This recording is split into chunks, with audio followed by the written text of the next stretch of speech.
Muy buenas tardes, los saluda Asbel Salas de Equipo ICER. Les damos la bienvenida a la conferencia online Dependencia emocional, más allá de la etiqueta, comprensión clínica, desde la terapia conductual contextual. Vamos a dar inicio a la conferencia. Quiero iniciar presentando a la ponente que nos acompaña el día de hoy, una invitada muy especial. Vamos a iniciar. Nos acompaña la licenciada Camila López Altamirano. Ella es psicóloga clínica con enfoque en terapias conductuales y contextuales. Cuenta con una licenciatura en Psicología Clínica por la Universidad Católica de Cuenca. Además, ha participado en diplomados de terapias conductuales contextuales por el Instituto ITECOC y también una especialización en terapias conductuales y contextuales. Además, también ha participado en congresos, en el Congreso de Salud Mental y Conciencia Deportiva, también en el Congreso Internacional de Salud Mental, Ciencia, Comunidad y Compromiso. Es un breve resumen de su currículum. La psicóloga cuenta con un perfil más amplio. Para quienes gusten conocerla, pueden consultar en redes sociales un poco más sobre ella. También en redes sociales hace divulgación en temas de análisis funcional de la conducta y de terapias conductuales. Bueno, primero que nada, agradecerles a todos la asistencia hoy día. Para mí es un gusto estar aquí con ustedes.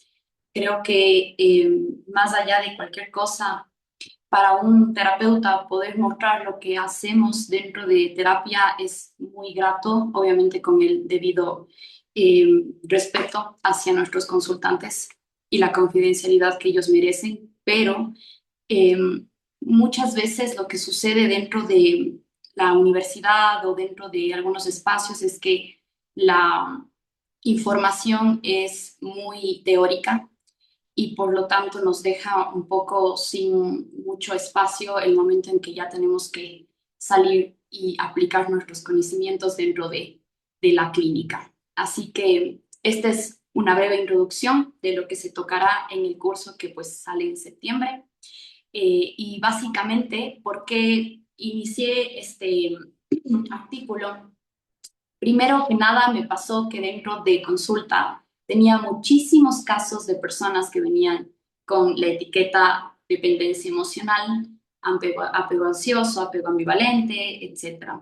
Aunque sabemos que la teoría del apego puede venir de John Baldwin, quien la creó, y no hay por qué irse al extremo de que no sirva para nada, pero el problema que está pasando últimamente dentro de la actualidad en terapia es que la misma divulgación sin criterio científico ha dejado que esta parte se utilice como una etiqueta o como una especie de descripción para la personalidad o la conducta de una persona, lo cual pues creo que los que trabajamos desde el análisis funcional y desde la teoría conductual contextual, el enfoque, sabemos que no es así.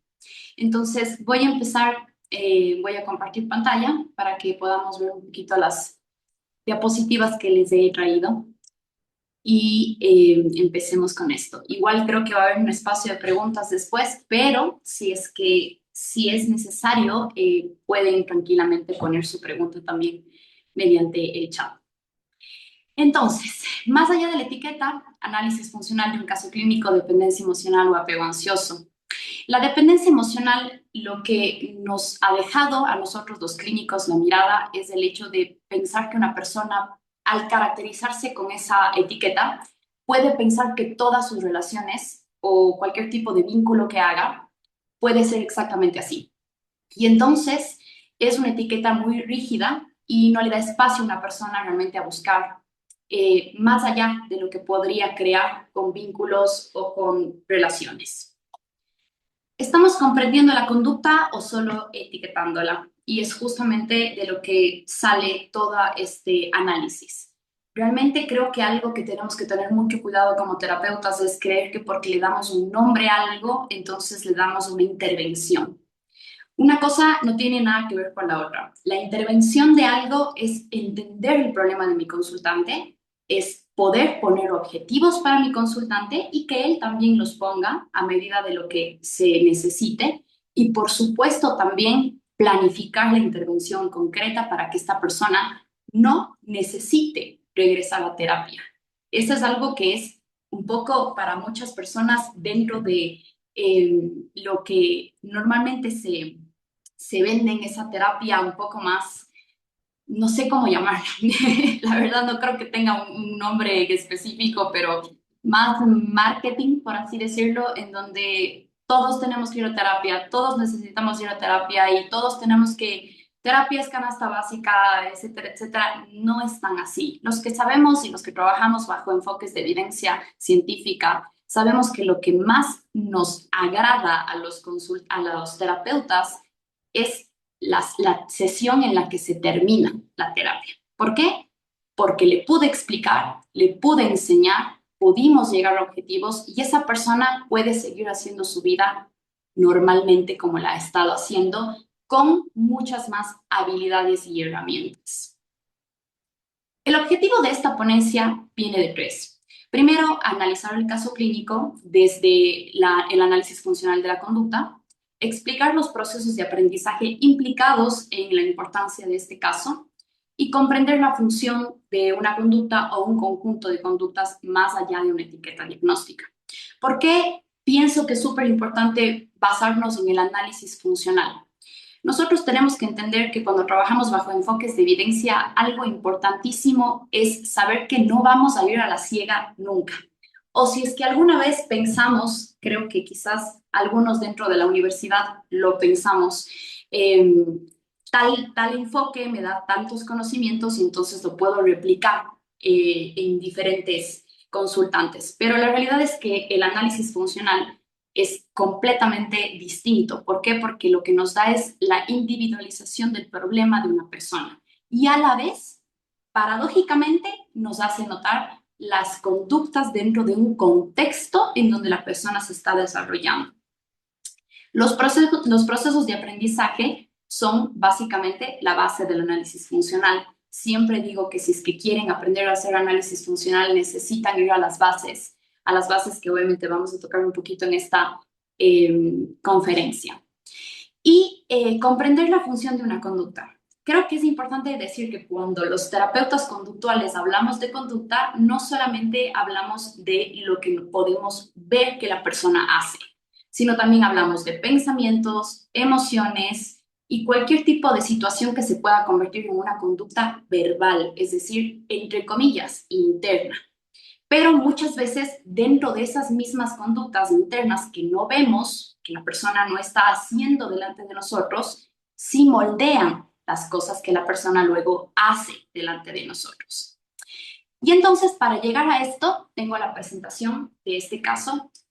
Esta persona llegó a mí, una mujer de 27 años, llegó a mi consulta de manera virtual, gracias a que tenemos ahora las facilidades como lo estamos haciendo ahorita, ya que ella vive en Australia.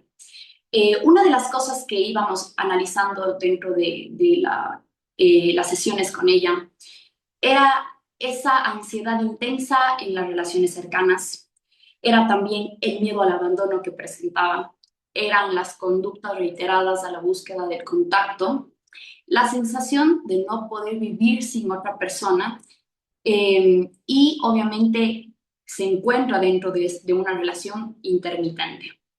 Ahora, lo que tenemos que entender es que esta persona no es solamente esto que vemos aquí, en donde decimos eh, síntomas, conductas inmediatas, lo que podemos mirar en terapia. No, esta persona tiene una historia de aprendizaje.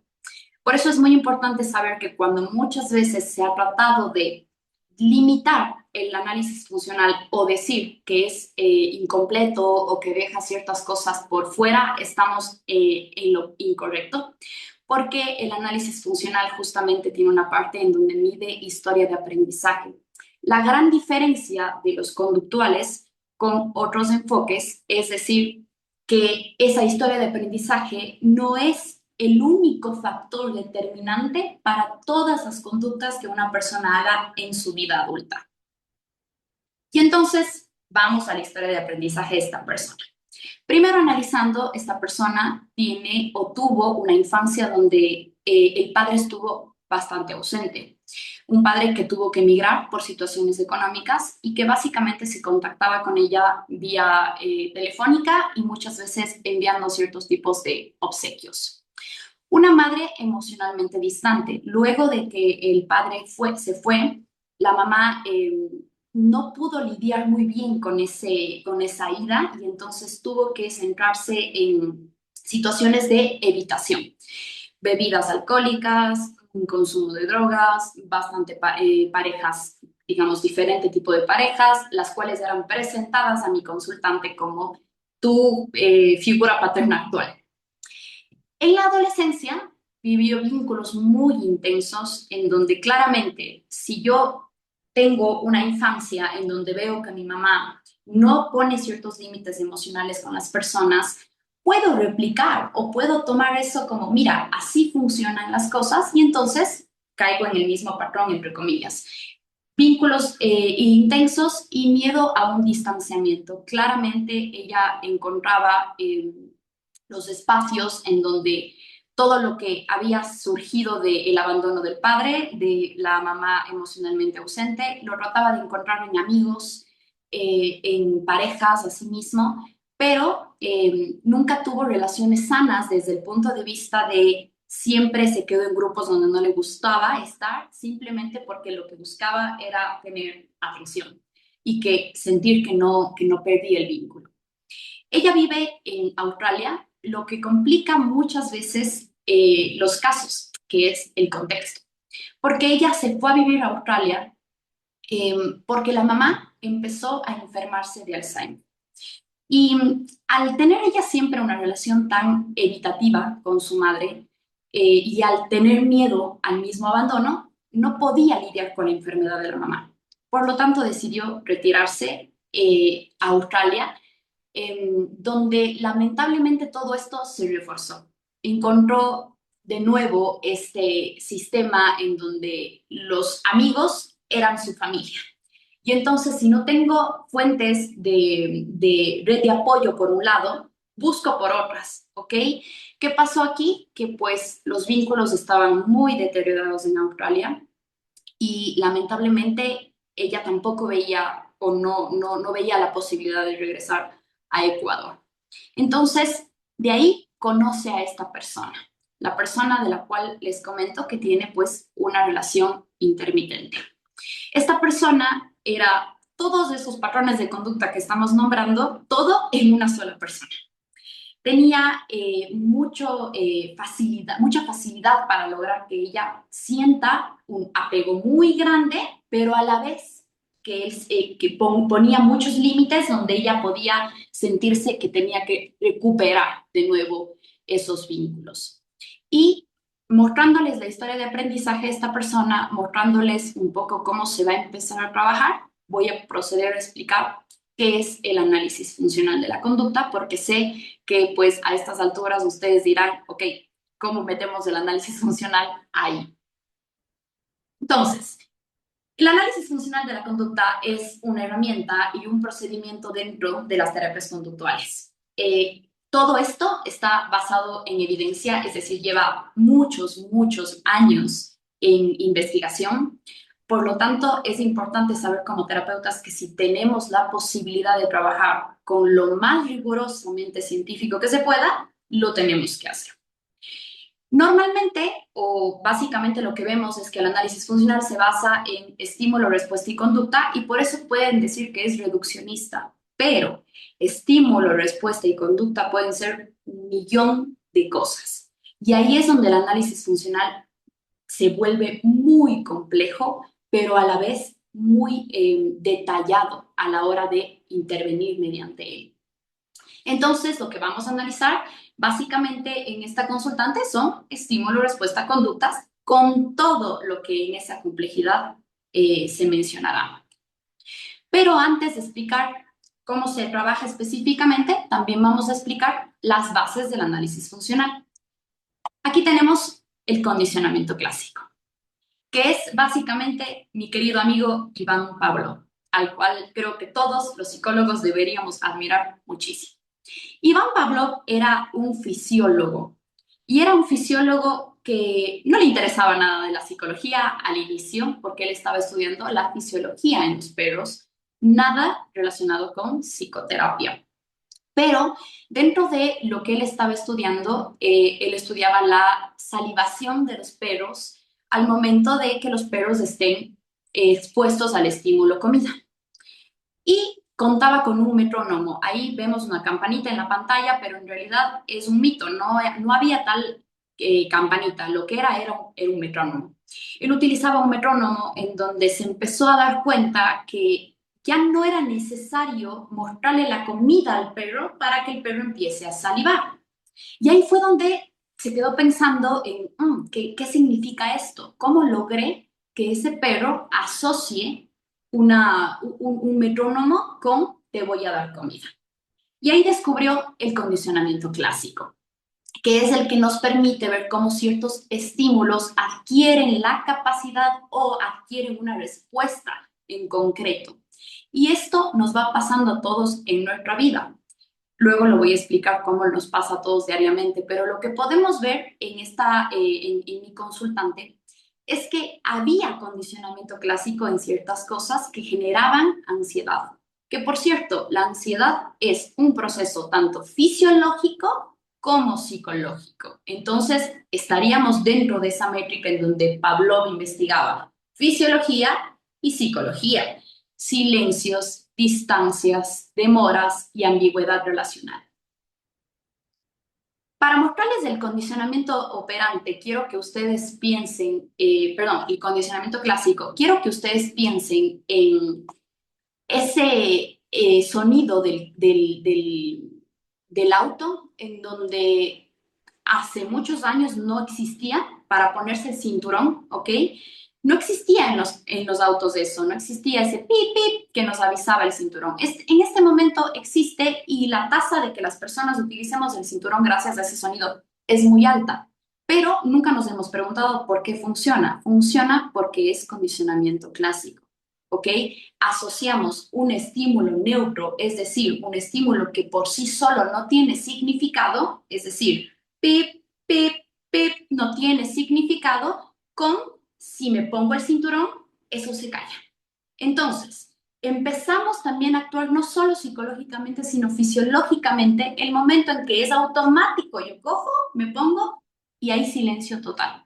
¿Ok? Ahí está el condicionamiento clásico dentro de nuestra vida y en muchos otros ejemplos que puedo darles.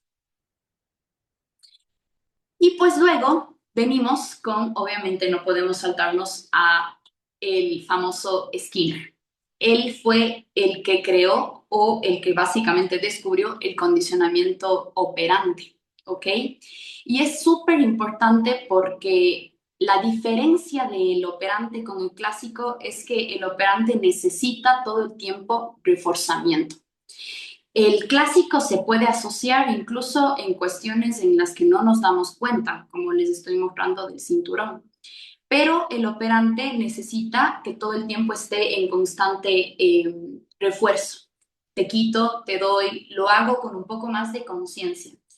Y dentro del condicionamiento clásico, una de las cosas que hacía Skinner justamente son estos experimentos con ratones, en donde se centraba básicamente en hacer que el ratón se alimente o quiera conseguir comida jalando una campana, ¿ok? Y entonces lo que hacía era ponerle ciertos estímulos o ciertas ganancias, dependiendo de lo que él vaya haciendo, para que él pueda ir consiguiendo lo que está buscando, que en este caso es la comida.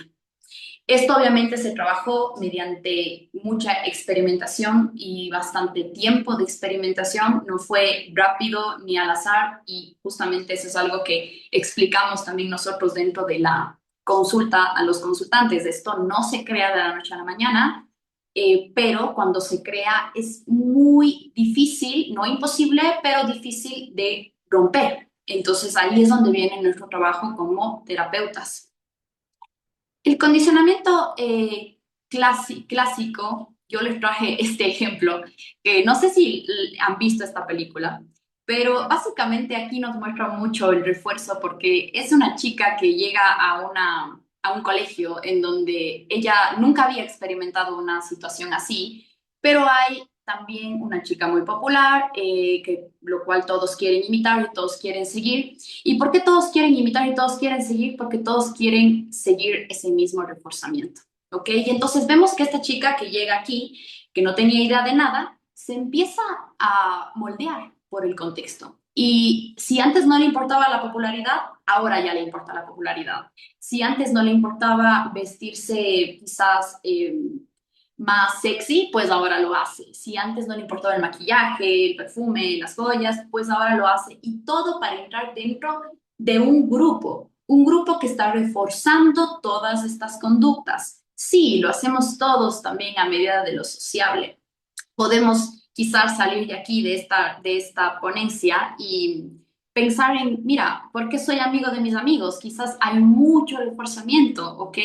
Dentro de temas políticos existe muchísimo esto también, no me voy a meter en nada político específico, pero existe mucho esto de yo me hago amigo de una persona que haya votado por el candidato que me representa y etcétera. Nos movemos mediante el refuerzo porque es la única forma de realmente ser parte de una sociedad. Y algo que implica dentro de todo lo que estoy diciendo es que el análisis funcional mide justamente eso, mide cómo las personas dentro de los contextos podemos llegar a moldear nuestras conductas. ¿Ok? Entonces, si antes no me gustaba consumir alcohol, pero muchas personas lo están haciendo, posiblemente lo termine haciendo, si es que sigue siendo reforzado. No sé si voy bien, ¿tienen alguna duda, alguna pregunta, algo que aclarar? Si no, continúo, tomo agüita nomás.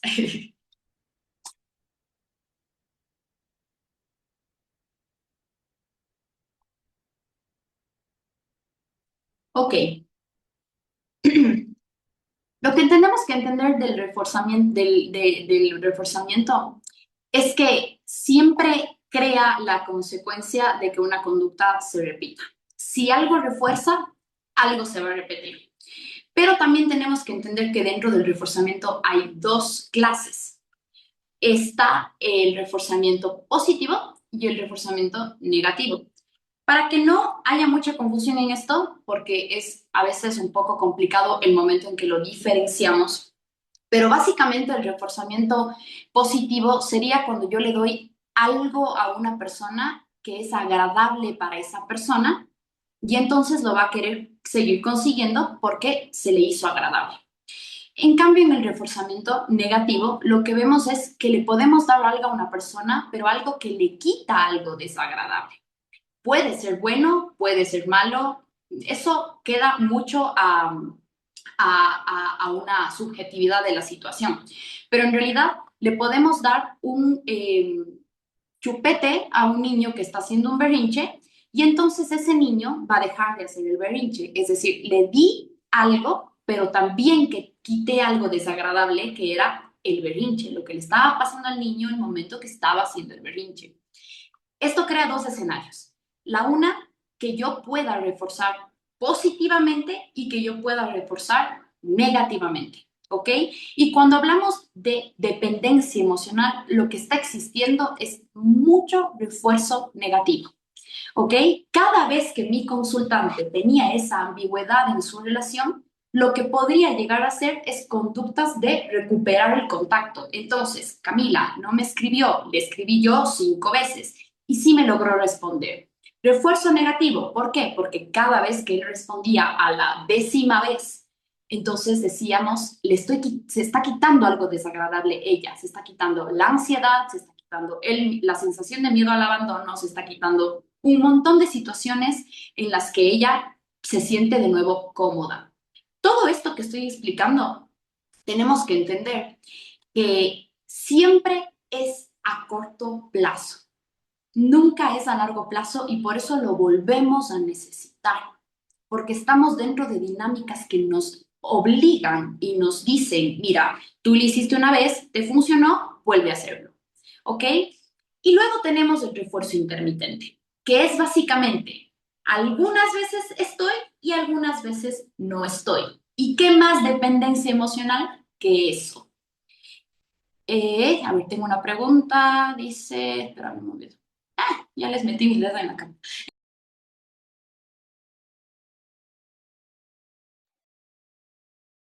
Está silenciado. Ahí estoy, perdón, es que estoy tocando mal. ¿Siempre todo reforzamiento positivo será agradable o satisfactorio? Sí. Sí, lo que tenemos que entender es que,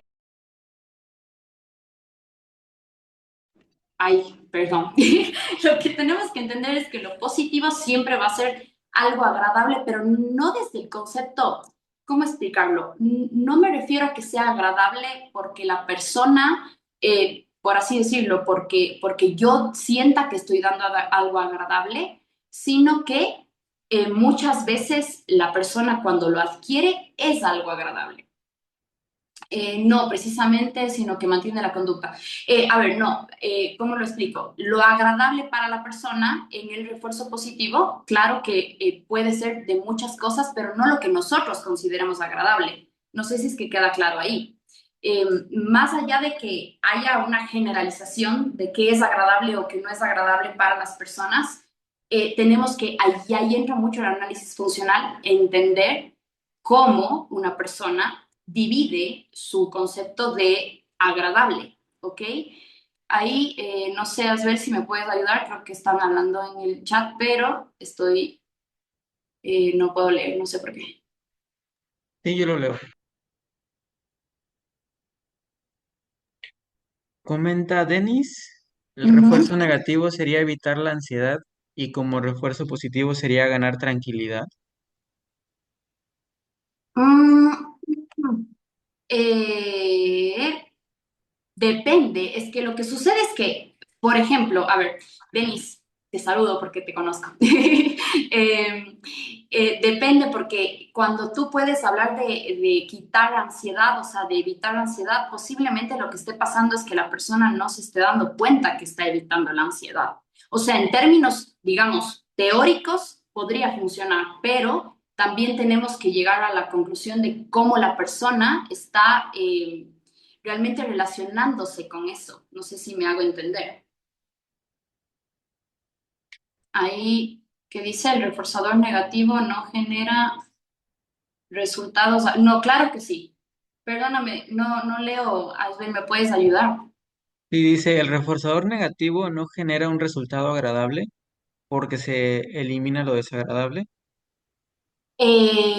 Sí, genera un resultado agradable, pero es a corto plazo. Entonces, obviamente lo necesitan de nuevo. Ese es el problema. O sea, puede generar algo agradable, pero muy a corto plazo. Y entonces las conductas de evitación se vuelven a manifestar y se vuelve a crear toda una necesidad de volver a conseguir el refuerzo negativo que ayudó en este caso. Creo que ahí estamos ya con las preguntas, ¿verdad? Sí, una más nada más. ¿Ya? Comenta Carla Martínez, el refuerzo positivo es agregar algo para aumentar la probabilidad de que suceda una conducta. Y el refuerzo negativo es retirar algo aversivo para aumentar una conducta porque causa alivio en la persona.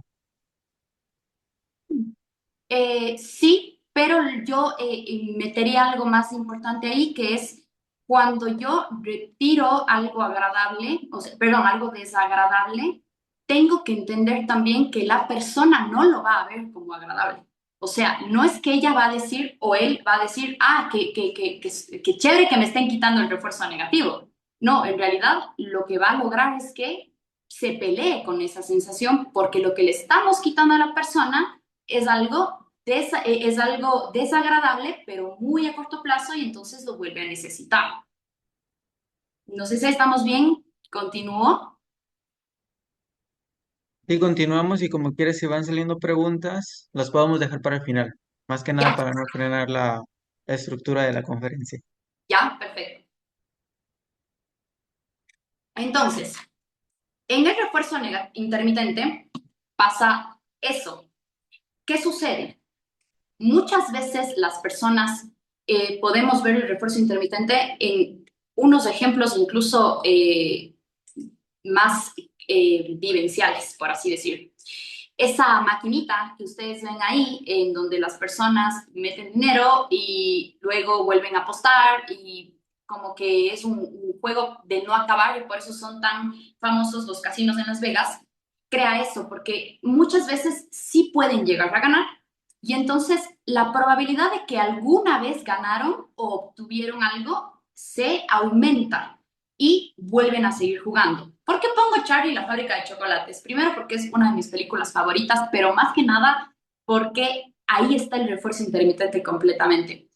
Resulta que Willy Wonka, dueño de la fábrica de chocolates, que es súper curiosa porque nadie sabe de ella, entonces genera mucha curiosidad, saca ciertos números de boletos dorados para que obtengan ese tour a esa fábrica. Y obviamente creo que habían cinco o seis boletos dorados, perdón. La cuestión es que esto genera que las ventas de los chocolates suban de una manera increíble. Y por eso es que también aquí tenemos que, y les doy un plus, el análisis funcional se utiliza muchísimo dentro de empresas. Y cuando las empresas son capaces de integrar el análisis funcional dentro de sus empleados o empleadores, cualquiera de los dos casos, surgen cosas muy interesantes. Entonces, vemos aquí a muchos niños consiguiendo el chocolate para conseguir el boleto dorado. Y esto logra que pues haya niños que compren no uno, sino 20,000 chocolates para conseguir el boleto dorado, pero solamente 5 lo logren conseguir. Eh, y pues es una situación en donde claramente vemos un refuerzo intermitente porque el niño está pensando, el niño o el padre que lo compró está pensando, bueno, si alguien lo consiguió, quiere decir que yo también lo podría llegar a conseguir. Estas dos películas también son un buen ejemplo. Yo recién fui a ver El Diablo Viste a la Moda 2. Yo la vi, la uno hace muchos años, pero El Diablo Viste a la Moda 2 me pareció interesante porque lo que noté aquí es que resulta que la chica que pues quería tener como una gran aprobación de Miranda Priestley, cuando en algún punto sí la tuvo, a final de la primera película, Miranda Priestley, para los que no han visto la película, es una magnate de la moda y dueña de una revista en donde podría lograr que muchas personas salgan adelante a nivel laboral. Entonces eso es lo que buscaba Andy, quien era una periodista que buscaba pues salir adelante entrando en un trabajo que le permita desplazarse mucho más. Entonces, resulta que al final de la película, perdón que ya les spoileé un poco, pero le gana toda esa presencia, gana muchos aplausos, ella se despide con mucho cariño, regresan a la película luego de años de haberla filmado. Y lo que vemos es una Miranda Priestley que no se acuerda de ella, que le dice, mira, yo no entiendo qué, qué, qué, qué querías o quién eres, pero claramente no te conozco. Y dentro de la película 2 lo que vemos es de nuevo una Andy que está buscando otra vez la aprobación de ella y otra vez ganársela porque alguna vez la tuvo, entonces la conoce, es algo que le hizo sentir bien, es algo que llenó muchas expectativas en ese momento. Y Whiplash, que es una película donde también vemos refuerzo positivo, refuerzo intermitente y refuerzo negativo, porque ese maestro que enseña a batería no necesitan saber de qué hablo si no han visto la película, pero básicamente es un maestro que enseña batería a base de castigo, a base de refuerzo, a base de muchas cosas y le funciona porque no todas las veces es tan rígido. Y entonces llega al chico y le dice, mira, hoy sí lo hiciste bien, pero tendrías que hacerlo mejor mañana. Y se crea de nuevo ese refuerzo intermitente en donde el chico está volviendo a necesitar no solamente volverse bueno en la batería, sino el halago de esta persona. Eso es lo que él empieza a buscar y muchas veces esto es lo que vamos viendo dentro de los casos de dependencia emocional. Ya no solamente es que estés pendiente de mí, que me quieras, que me busques, es que literalmente empiezas a ser parte de mi identidad y me empiezo a identificar por lo que tú piensas de mí.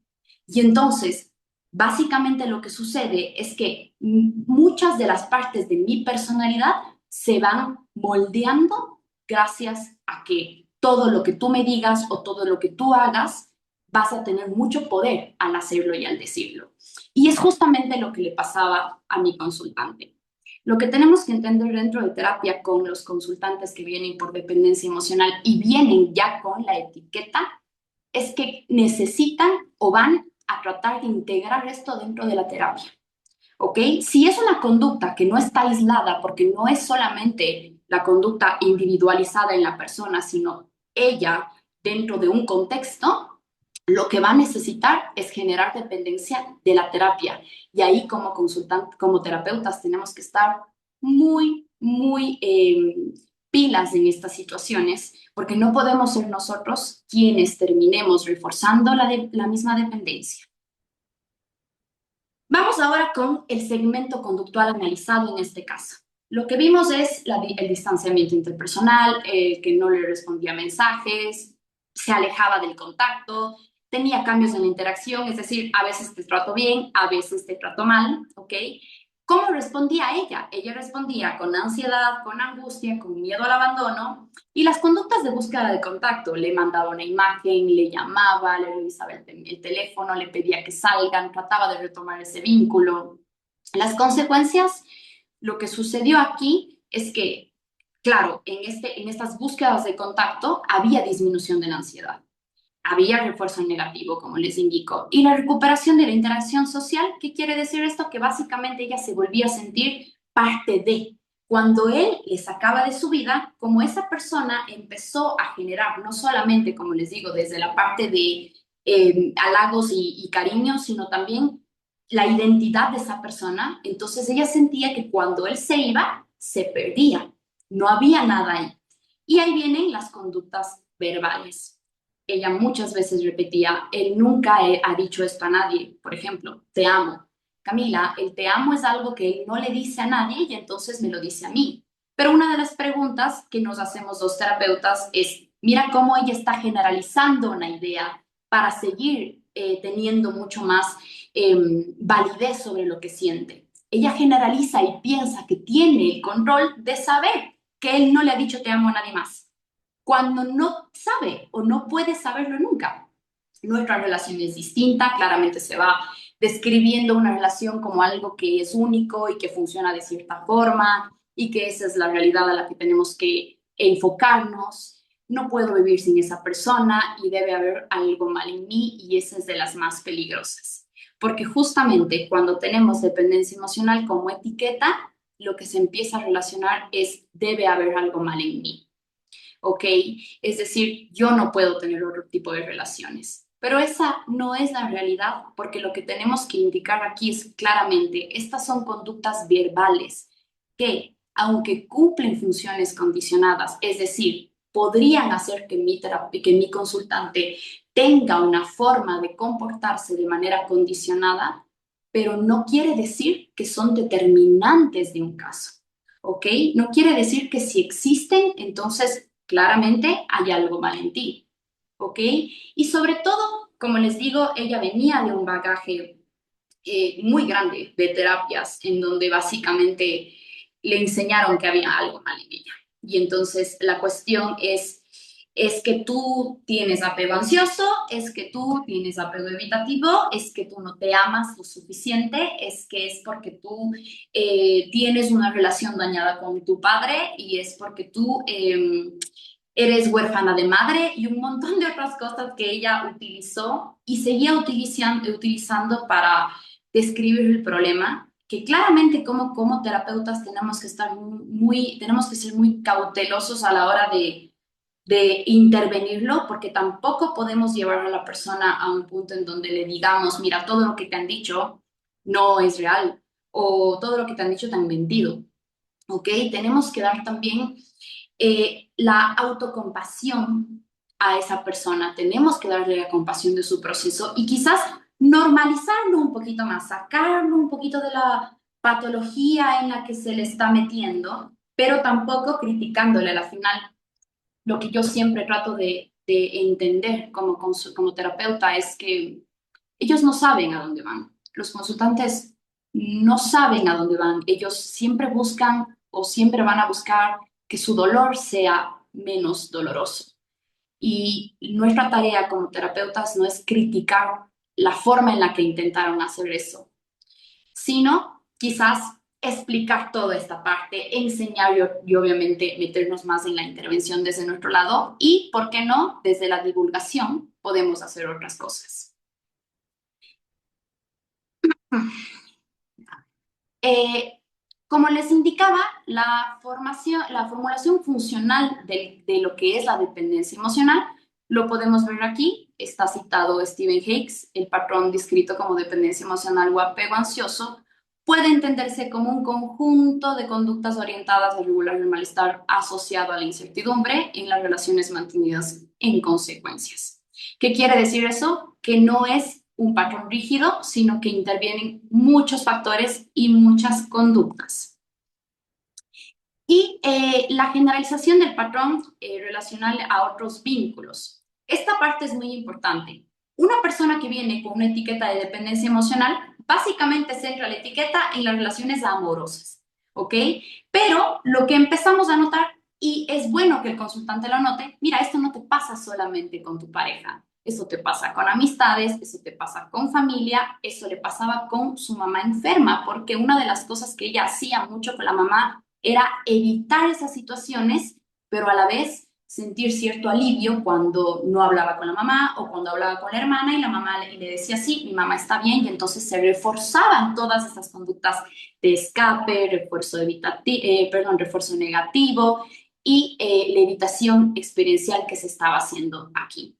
Ella también, o los consultantes en general, tienen que entender que se puede generalizar mucho más porque ya lo empiezan a notar desde el punto de vista de, si no me pasa solamente en esto, quiere decir que no tengo un problema solamente con las parejas. Y entonces tengo un problema que se está reforzando en ciertos momentos, en diferentes círculos. Eso me hace ver que no estoy del todo mal en un solo punto. ¿Por qué? Porque no soy un solo problema, ni una patologización, ni una sola etiqueta.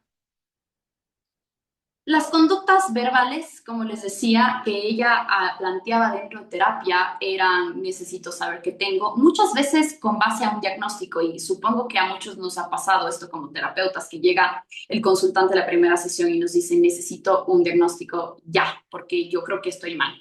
El hecho de necesitar un diagnóstico es algo que se trabaja mucho desde el análisis funcional, porque las personas cuando quieren un diagnóstico no solamente lo buscan eh, para poder entender el problema, sino muchas veces lo buscan como un sentido de seguridad, que alguien les dé la seguridad de saber qué tienen. Lo entendemos si es desde el punto de vista físico, claramente, pero desde el punto de vista psicológico, la verdad es que hay mucha controversia ahí, porque yo al menos desde mi punto de vista profesional, yo sí he notado como muchas veces dar un diagnóstico adelantado a los hechos o simplemente para orientar cierto tipo de calma al consultante es reforzarle completamente las conductas de búsqueda de contacto y búsqueda de seguridad.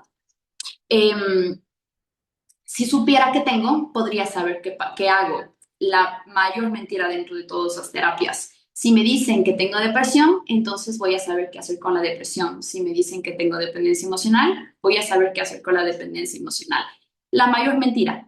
La verdad es que muchas veces, incluso dentro de los estudios que se han hecho o de los artículos que he leído bastante sobre María Jesús Proxán, por ejemplo, ella demuestra y hace notar esta gran necesidad que existe del diagnóstico, pero también muchas veces muestra cómo la etiqueta que ponemos hace que el consultante refuerce todas sus conductas relacionadas con la etiqueta. Entonces, si yo tengo dependencia emocional, no voy a hacer mucho más para trabajar en eso. Lo que voy a hacer es contentarme con las relaciones que por ahí me vayan saliendo. ¿Ok?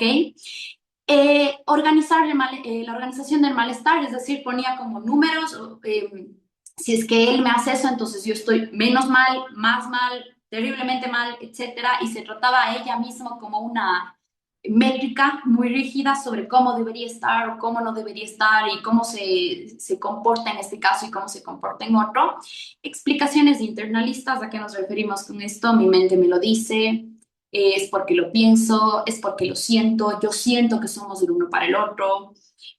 Ahí tenemos que entrar mucho en este tema de, mira, sentirlo no significa que lo sea, ¿ok?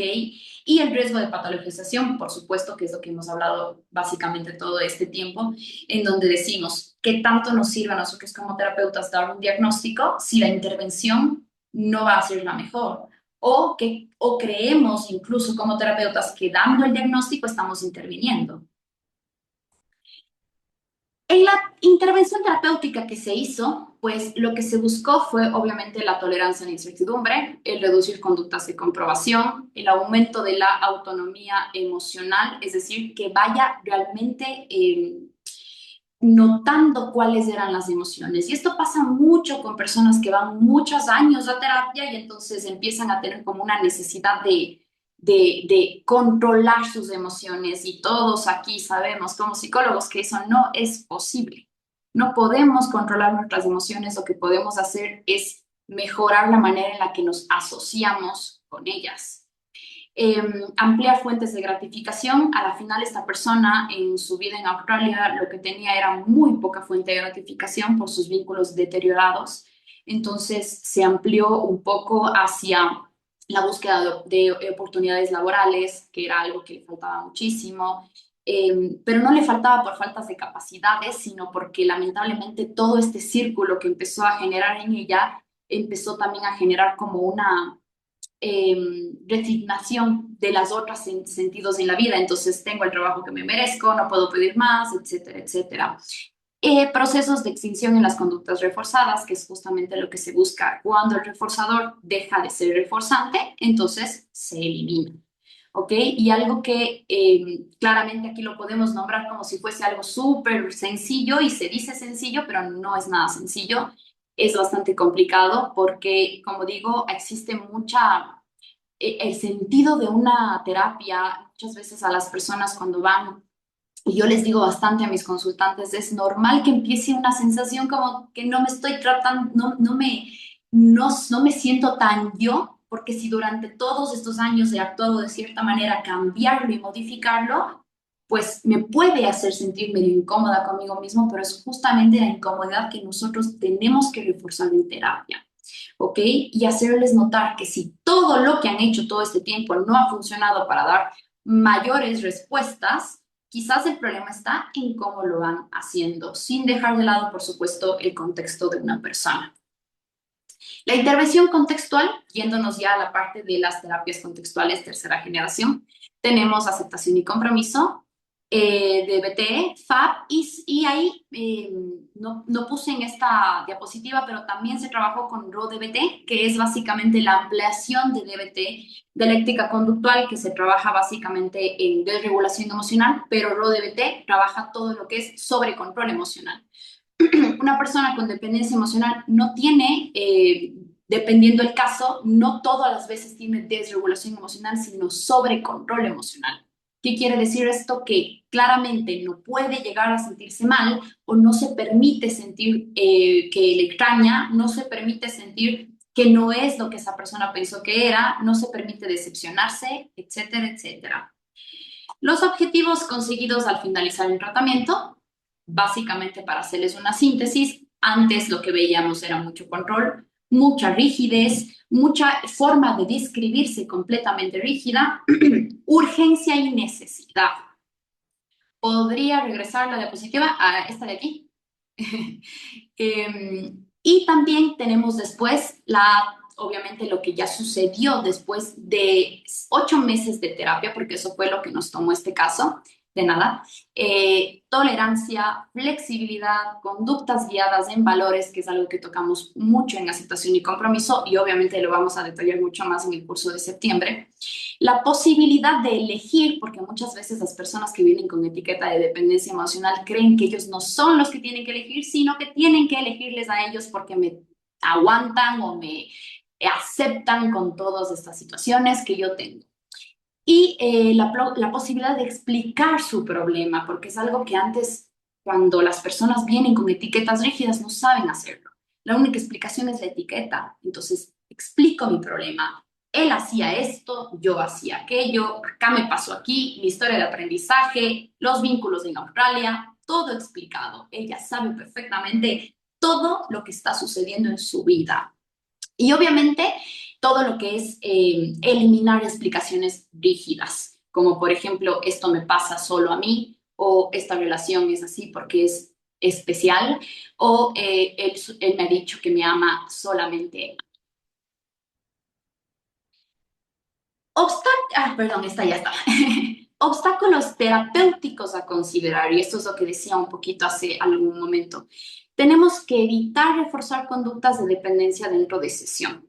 Había muchas veces en donde la consultante pedía mucha desregulación de mi parte, ¿ok? Camila, ¿te puedo llamar a ti si es que él no le quiero llamar a él?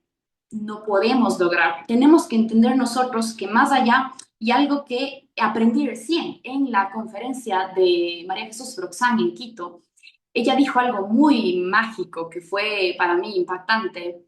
La diferencia de acompañamiento psicológico, cómo se lo vende, a te doy una estrategia o te enseño cosas dentro de terapia es enorme.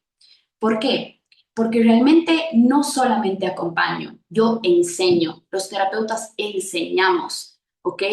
Te doy tu pauta, esto se hace así, tienes que mover así, tienes que poner así. No es que te digo que hacer todo el tiempo, obviamente, porque tampoco, pero sí te digo, mira, esto de aquí te está llevando a este lado de acá. Yo no entiendo en dónde se rompió eso de que los terapeutas tenemos que simplemente acompañar, porque realmente le deja sin herramientas a las personas. No es justo que paguen porque les digamos, mira tu problema, ¿cómo lo siento, tu dependencia emocional? No sé, ámate más, lee un libro de inteligencia emocional, tal vez ley de la atracción, posiblemente una constelación familiar y si quieres también una biodescodificación. Puedo nombrar aquí un millón de pseudociencias que creo que con las que estamos los que estamos aquí podemos estar un poco enojados. Mantener límites terapéuticos claros, esto también es importante. ¿Por qué? Porque nos ayuda a nosotros a hacer el trabajo terapéutico mucho mejor, ¿ok? Y si yo quiero que una persona aprenda a poner límites en su vida y con las personas, tengo que ser la primera que lo haga dentro de terapia, yo como su terapeuta. Validar la experiencia emocional sin confirmar etiquetas rígidas. Como les decía antes, entiendo por todo lo que has pasado, entiendo todo lo que te han explicado, entiendo todo lo que has hecho, entiendo todo lo que has intentado lograr. Sin embargo, no lo vamos a llamar como, ven, dependencia emocional, apellido tal. No, yo te entiendo y vamos a intervenir. Favorecer análisis funcional sobre explicaciones internalistas cada vez que la consultante volvía a decir cosas como, por ejemplo, es que la relación es así, funciona así, explícame cómo funciona la relación. Necesito que me expliques qué es lo que está funcionando, ¿ok? Y entonces hay una especie en donde ya no me permite decir esto y lo que logramos es mucho más de lo que creemos. Cuando nosotros logramos moldeamiento verbal en terapia, es decir, que la persona hable diferente de su problema, también hace cosas diferentes con su problema. Y observar cómo las conductas relacionales aparecen en terapia. Justamente como les explicaba, muchas veces ya no hablo con él, pero ahora voy a decirte a ti todo lo que quería decirle a él. ¿Ok? Y tenemos que entender que tenemos que tener un límite. No tengamos miedo al momento de decir, mira, esto no te va a ayudar. Si no lo hago, no es porque no quiere escucharte, es porque generalmente no ayuda. ¿Ok? Reforzar respuestas más flexibles y autónomas, todo lo que se puede lograr con PAP, con DBT y con ACT. Evitar convertirse en la principal fuente de regulación emocional. Justamente te puedo dar respuestas, te puedo ayudar, pero no te puedo decir todo lo que necesitas en este momento para yo ser tu nuevo refuerzo negativo. Trabajar tolerancia a la incertidumbre dentro de la relación terapéutica. Esto pasa mucho. Si es que no doy respuestas que la consultante está acostumbrada a dar y sobre todo si en otras terapias se la dieron, genera una especie de, pero no me vas a decir entonces qué tengo que hacer. Pero entonces, ¿cómo hago eso? ¿Y tú crees que está bien o mal? Y ahí tenemos que ser muy tolerantes, suave, tampoco vamos a irnos al extremo, ¿no? De faltarle el respeto a alguien, pero sí decir, mira, no creo que yo te pueda responder este momento y no creo que en realidad lo necesites. O más bien, ¿qué tan dispuesta estás a hacer esto sin que yo te dé todo lo que va a pasar si es que lo haces? ¿Ok? Un resumen de todo lo que va a pasar si es que lo haces. Más bien, inténtalo y trabajemos juntos en la posibilidad de que algo pase. Moldear una interacción estable y no invalidante, reforzar conductas guiadas por valores y no por urgencia emocional. Esta parte es de ACT y como les digo, en el curso se les explicará mucho más cómo trabajar con la parte de los valores, pero es importante también. Con esto de aquí, yo voy a tratar de cerrar un poco esta conferencia. No sé qué horas son, no sé si estoy bien. ¿Estamos individualizando los problemas o los estamos patologizando? ¿Qué estrategias permiten sostener la autonomía emocional sin imponer normas rígidas como debería sentir o actuar una persona, cómo se debería sentir o actuar una persona? ¿Y cómo podemos diseñar intervenciones que generen aprendizaje funcional y transferencia a contextos reales más allá de las sesiones? Todas estas tres preguntas que están aquí son básicamente los que nos va a llevar al curso de septiembre, en donde pues juntos podemos aprender mucho más de esto. Con esto finalizo. Ponerle nombre a un problema psicológico significa intervenir. Atendemos etiquetas o atendemos personas. Muchas gracias. Y ahora sí creo que voy a responder sus preguntas. Perfecto. Voy a leer lo que estuvieron comentando durante la conferencia. Ujú. Comentó Román Hernández, perdón, Mauricio Ortiz, dice, se me ocurre un ejemplo. Si un niño llora para que le compres un juguete y le da resultado, para él Ujú. sería un refuerzo positivo, ya que obtiene algo agradable, pero para el tutor sería un refuerzo negativo, ya que él le da el juguete para eliminar el malestar del llanto. Sí, sí, claro, es que lo que tenemos que entender también es que los refuerzos, la forma en la que nos relacionamos las personas nunca es rígida o automática, y esto es justamente lo que trata de explicar el análisis funcional. Eh, Puede haber un refuerzo positivo por un lado y también puede haber un refuerzo positivo por otro en dos personas y en la misma conducta, porque lo que analizamos es la función de la conducta, no la conducta como tal. Perfecto. ¿Alguien más tiene otra duda que quiera comentar? Pueden ponerla en el chat o bien encender cámara y activar micrófono para la interacción. Más lindo si interactúo. Antes de finalizar, ¿alguien más quiere comentar algo? Alguien preguntaba ahí si va a haber grabación. Sí, va a haber grabación.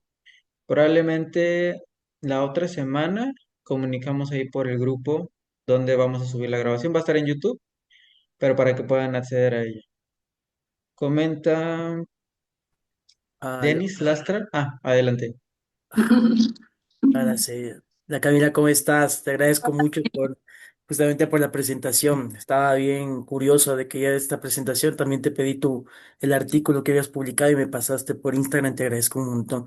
Verás, yo tengo una pregunta. Bueno, ya le puse igual, pero ¿cómo se puede trabajar este mismo tema, no? Con los consultantes que buscan resultados muchas veces de manera inmediata. Ya.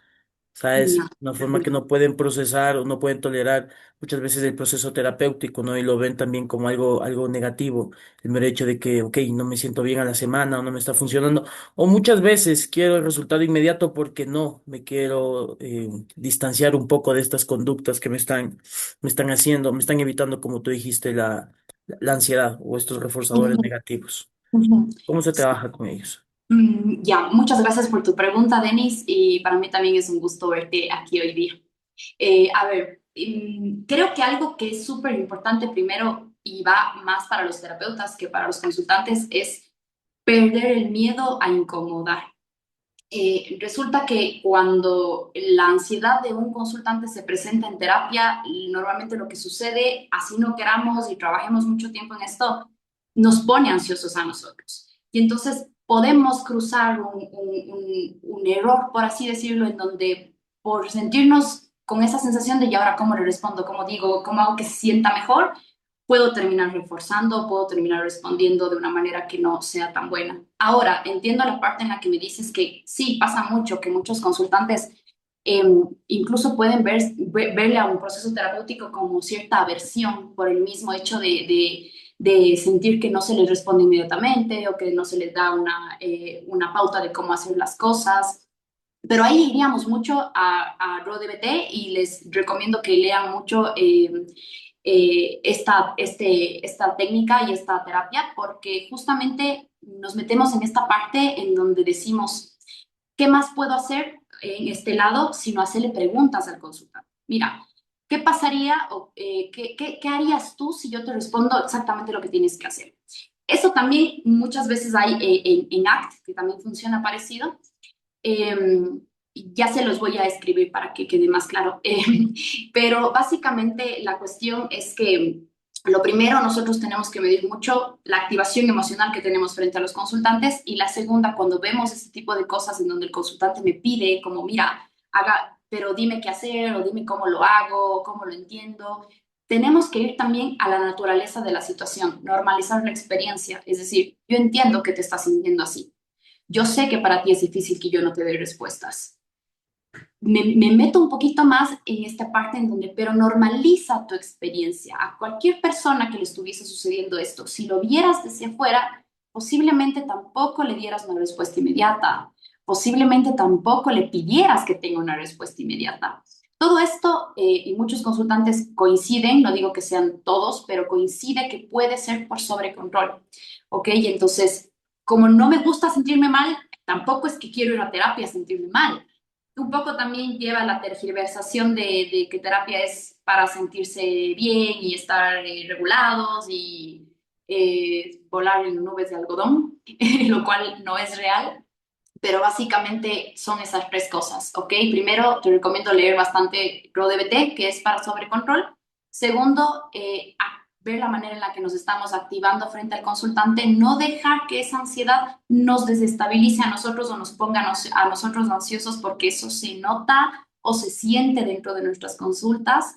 Y la tercera, y creo que de la más importante, hacer que la misma persona llegue a normalizar su experiencia porque quizás nunca lo ha hecho. Quizás nunca ha normalizado sentirse mal, tener ansiedad, sudoración, taquicardia, sensación de que no quiere estar aquí, despersonalización, etcétera, etcétera. No sé si quedó claro. Sí, sí, sí, te agradezco. Y alguno, por ejemplo, alguna literatura en específico de RoDBT? ¿El Sí, sí, manual o en sí, o cuál? sí, claro. A ver, no la tengo este momento en la mente, pero te la puedo enviar y puedo también, para los demás, puedo enviar a Asbel para que les mande al grupo de WhatsApp en donde pueden empezar a leer ProDBT. Genial, sí, sí, estaría estupendo. Dale, gracias, Cami. A ti, Denis. No sé si es que hay algo más. Comenta Verónica Vintimilla, todo muy claro, felicitaciones Cami. Oh, Y ah, comenta Gaby, ¿en qué bibliografía se enfocó sobre las metas terapéuticas para este caso?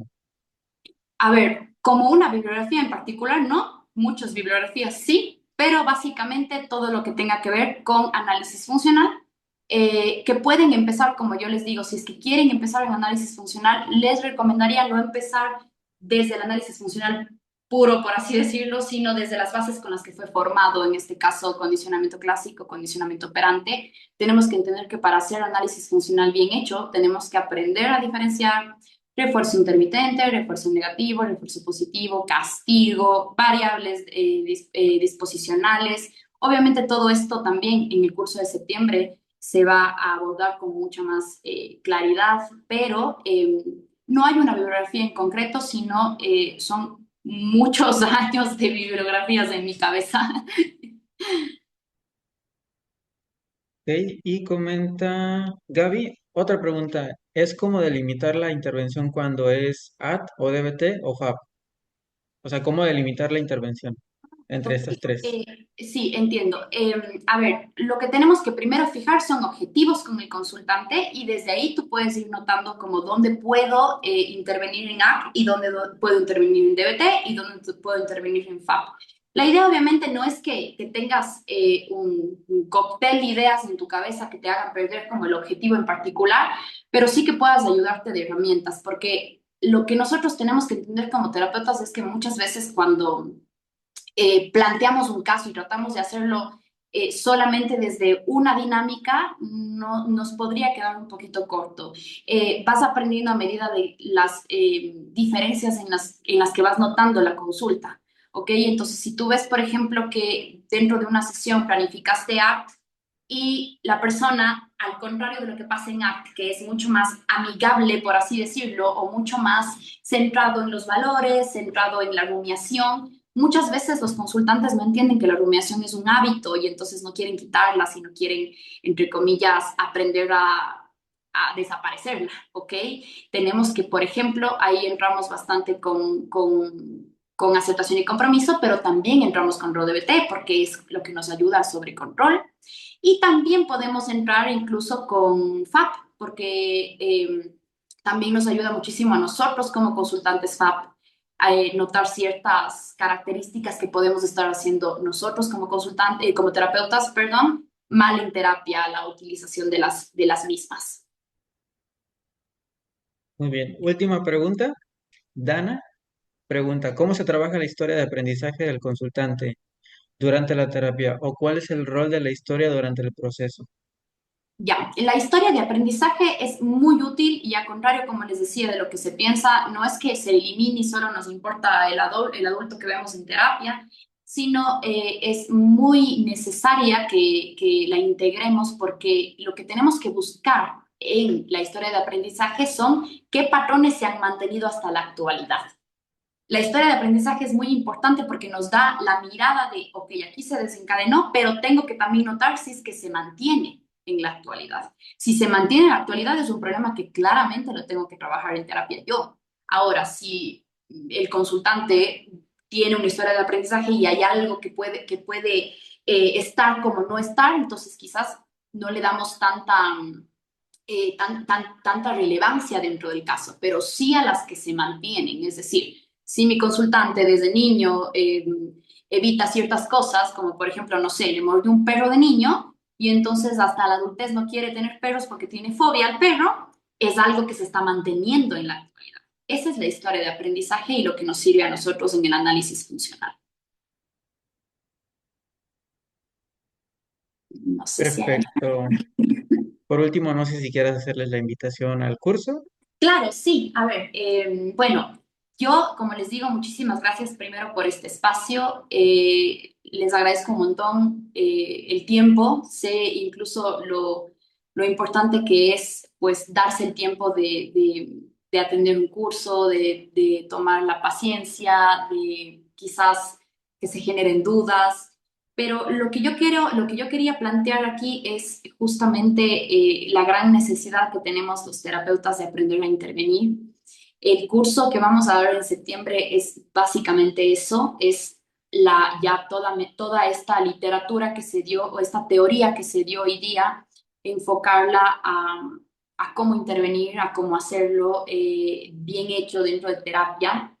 Y también, si es que hoy generé dudas, pues qué bueno. La verdad es que para mí era muy importante generar dudas, no certezas, que es algo que igual como consultantes, como terapeutas que trabajamos desde ACT, también buscamos mucho, ¿no? Que las personas se puedan eh, centrar o sentir un poco más cómodos con la incertidumbre de la vida y de las situaciones. Así que si esta ponencia generó dudas, pues que bueno, les veo a todos en el curso y donde iremos despejando todas las dudas y posiblemente generar otras dudas más porque es lo que nos alimenta como terapeutas.